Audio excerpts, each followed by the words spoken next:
बिस्मिल्लाहिर्रहमानिर्रहीम, अस्सलाम वालेकुम। Welcome to she's cooking corner. तो क्या हाल है आप सबके, कैसे हैं आप सब? आई होप कि आप अपने अपने घरों में सेफ़ और हेल्दी होंगे। तो जनाब, आज जो मैं आपके लिए रेसिपी लेकर आई हूँ वो है मिल्क शेक की, बनाना और एप्पल की, जिसके बहुत से बेनिफिट्स हैं जो आपकी सेहत के लिए बहुत ही फ़ायदेमंद है।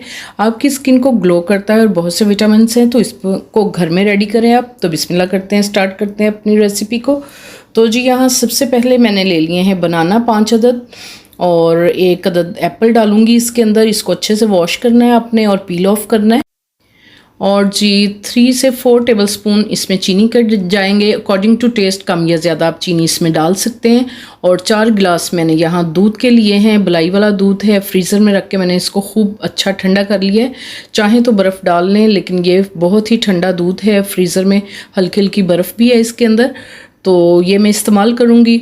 तो जी सबसे पहले मैं एप्पल को इस तरह से पील ऑफ कर लूँगी। आप छुरी की मदद से, नाइफ़ से आप इसके छिलके उतार लें अच्छी तरह से। आपने बिल्कुल अच्छी तरह से इसके छिलके रिमूव करने हैं, क्योंकि ये मुंह में आते बिल्कुल भी अच्छे नहीं लगते हैं। और सेंटर में से इस तरह से काटें, और जो सेंटर में इसके बीज होते हैं वो आपने अच्छे से रिमूव करने इस तरह से। और छोटे छोटे पीसेस में इसको मैं कट कर लूँगी।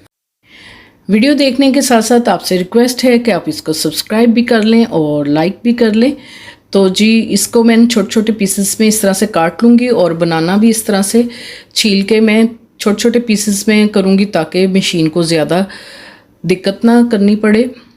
तो आपने इसमें, अगर आपने हाफ़ बनाना है, 2 ग्लासेस का बनाना है, तो आप इसमें 3 बनाना और 1 छोटे साइज़ का एप्पल डाल लें। इसमें बड़े साइज़ का मैं 4 गिलास का बना रही हूँ।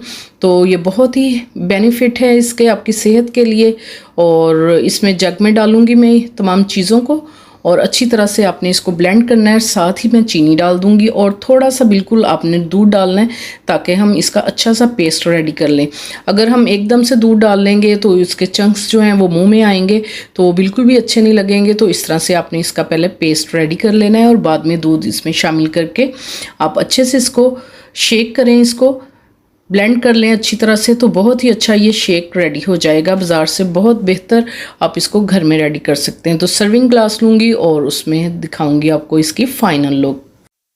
बाज़ार के जूसेस और शेक को अवॉइड करना चाहिए, और घर पे फ्रेश आपको जो है वो इस्तेमाल करना चाहिए बना के। ये हमारी हेल्थ के लिए बहुत ही फ़ायदेमंद है, तो इसको आपने रोज़ाना अपनी डाइट में इस्तेमाल करना है। अगर मेरी वीडियोस आपको अच्छी लगती हैं तो लाल सब्सक्राइब के बटन को प्रेस कीजिएगा, साथ में बेल आइकन ऑल पे प्रेस कीजिएगा, ताकि मेरी हर नई आने वाली वीडियो का नोटिफिकेशन सबसे पहले मिल सके आपको। और ये बिल्कुल फ्री है। Thank you for watching. Next video तक के लिए अल्लाह हाफिज़।